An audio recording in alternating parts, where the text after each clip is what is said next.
Il faut que je vous raconte quelque chose de vraiment trash. C'est une histoire d'agression sexuelle où le système de justice abandonne complètement les victimes. Ça va aller vite. L'histoire commence en 2017 quand une femme qu'on appelle Hélène était sur une application de rencontre. Ça clique avec un gars et straight up, elle lui dit que si jamais ils couchent ensemble, c'est super important qu'ils portent un condom. Jusque-là, tout est good. Ils couchent ensemble une fois de temps en temps pendant plus qu'un an. En 2019, pendant une de leurs relations sexuelles, le gars décide tout seul, sans le dire à Hélène, d'enlever son condom. Ça, en anglais, c'est ce qu'on appelle du stealthing. C'est une agression. C'est trahir la confiance de sa partenaire, c'est se coller de sa santé aussi. C'est dégueulasse.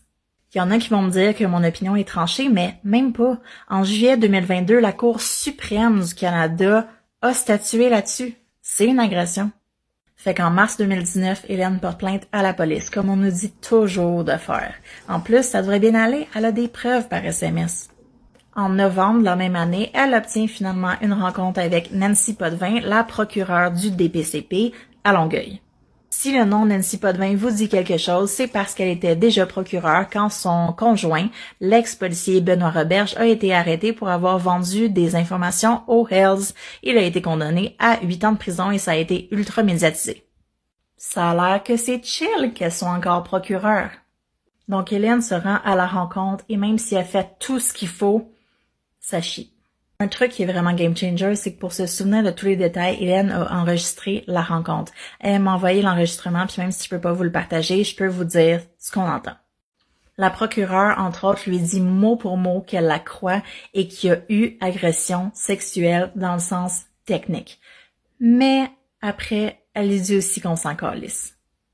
La procureure parle à Hélène du principe de minimis non curat lex, ce qui veut dire l'État ne se mêle pas des petites choses.